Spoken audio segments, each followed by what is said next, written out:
Israel के लिए कल का दिन काला दिन साबित हुआ, या यूं कहूं पिछले 48 घंटे सबसे बुरे साबित हुए। जी हां, जहां इजराइल अपनी जीत के दावे कर रहा था, वहीं आपको आज सुबह ही सुबह एक बेहतरीन खबर एक लंबे अरसे के बाद सुना रहा हूं कि एक ही दिन के अंदर, एक झटके के अंदर, एक ही घंटे के अंदर पहले ही हमले में एक साथ 10 इजराइल के सैनिक मारे गए। जी हां, कहा जा रहा है गाजा के अंदर खूंखार जंग चल रही थी। ये आपकी स्क्रीन पर ये वो 10 सैनिक हैं जो बड़े ही जोश खरोश के साथ इजराइल की तरफ से लड़ते हुए अंदर घुस रहे थे। कहा जा रहा है शेजैया के इलाके में ये अंदर घुसने की कोशिश कर रहे थे।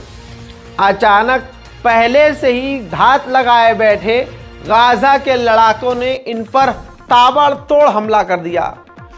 कुछ ही देर में ये 10 इजराइल के सैनिक वासिले जहन्नम हो गए।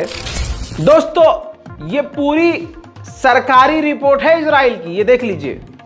इजराइल के अखबार में फ्रंट में ही छप गया है उनके नाम और तस्वीरों के साथ जो इजराइल के सैनिक मारे गए हैं। अब आपको एक चीज और बता दूं, इजराइल आंकड़े छुपाता है। इससे ज्यादा मरे हैं और घायल भी इससे ज्यादा हुए हैं।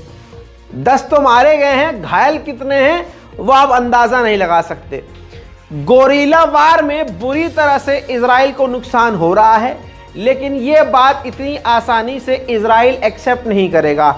इस खबर को सेव कर लीजिए। जो बात आज मैं बोल रहा हूं, यह बात इजराइल 10 दिन बाद एक्सेप्ट करेगा कि हां, उसका बड़ा नुकसान गाजा के अंदर हुआ है।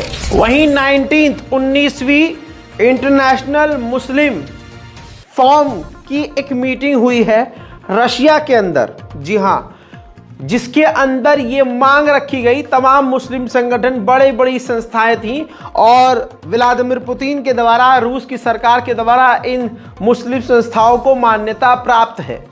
तो दोस्तों, उस मीटिंग में ये बात कही गई कि गाजा के ऊपर जो इजराइल हमले कर रहा है, ये हमले तुरंत बंद होने चाहिए और इजराइल वॉर क्राइम कर रहा है।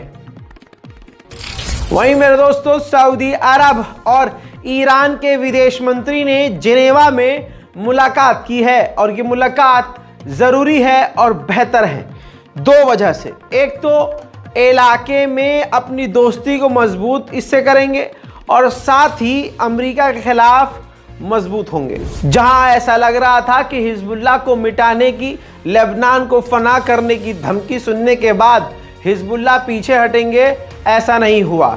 हिजबुल्लाह ने उल्टा अब ये बोला है कि हम हमले तब तक इजराइल पर जारी रखेंगे जब तक इजराइल गाजा पर बमबारी बंद नहीं कर देता। कौन कहता है कि बायकॉट से कुछ नहीं होता? बायकॉट से बहुत कुछ होता है मेरे दोस्तों। ज़ारा ने सबसे बड़ी गलती कर दी। जी हाँ, असल में इस्लाम के दुश्मनों को ये लगता है कि इस्लाम अच्छा सा खेल है, इनके साथ खिलवाड़ कर दो, कोई कुछ नहीं कहेगा। अगर भारत के मुसलमान खामोश हैं तो दुनिया भर के मुसलमान खामोश हो जाएंगे। ऐसा असल में होता नहीं है, होता फिर इसका उल्टा है। ज़ारा ने भी शायद इतना नहीं सोचा हो। हालांकि ज़ारा ने अपनी गलती पर माफ़ी मांग ली, लेकिन इसके बावजूद दुनिया भर के मुसलमानों और असलियत में जो असली इंसान हैं, उनके गुस्से का सामना ज़ारा को करना पड़ रहा है। अमेरिका में ज़ारा के कपड़ों को लोग लेकर बिल्डिंगों के सबसे ऊंचे वाले टावर पर, छत पर चले गए और फिर ज़ारा के स्टोर के सामने, उस पूरे मेन मार्केट में, सड़कों पर ज़ारा के कपड़े फेंकने लगे। टिकटॉक पर यह वीडियो वायरल है और पूरे अंतर्राष्ट्रीय मीडिया में ये वीडियो वायरल है, जिससे ज़ारा की जमकर बेइज्जती हो रही है।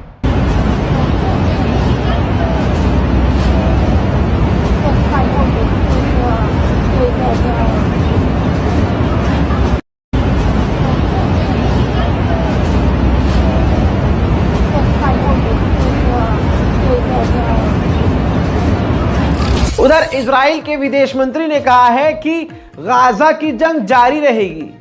अब इजराइल के विदेश मंत्री ने यह बात क्यों कही कि चाहे अंतर्राष्ट्रीय सपोर्ट मिले या ना मिले, ये जंग जारी रहेगी? भाई वो इसलिए कही क्योंकि अंतर्राष्ट्रीय लेवल पर, मैंने जैसा कल और परसों आपके सामने अर्ज किया कि अंतर्राष्ट्रीय लेवल पर जो इजराइल के बेहतरीन साथी हैं वो भी अब कहीं ना कहीं कतरा रहे हैं इजराइल का साथ देने में खुलकर, क्योंकि दुनिया की तमाम बड़ी बड़ी संस्थाएं क्लियर डिक्लेयर कर चुकी हैं कि इजराइल वॉर क्राइम कर रहा है और क्रिमिनल। मेरे दोस्तों, अब बात करते हैं एक्शन की। तुर्की ने भले ही कोई एक्शन नहीं किया, लेकिन असल में एक्शन एक ये जरूर किया है एक्शन के नाम पर कि गाजा के मरीजों को, घायलों को वो लेकर जा रहा है तुर्की, जिसमें 68 और मरीजों को, घायलों को, बच्चों को 68 बच्चों को गाजा की सरजमीन से वो लेकर तुर्की गया है और तुर्की में उनका इलाज कर रहा है। एक्शन के नाम पे सिर्फ तुर्की ने यही किया है। फिलिस्तीन के एनवायरमेंटल एक्टिविस्ट और वैज्ञानिकों ने बड़ी चेतावनी दी। उन्होंने कहा कि समुद्र का पानी जो जमीन के अंदर गाजा में टनल में भर रहा है इजराइल, इससे गाजा की सरजमीन अगले 100 सालों तक रहने लायक नहीं हो। फिलहाल की इस रिपोर्ट में इतना ही। जल्द आ रहा हूं और भी बड़ी जानकारियों के साथ।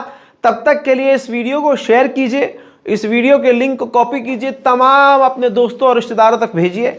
नीचे अपनी राय कमेंट में लिखिए। जय हिंद।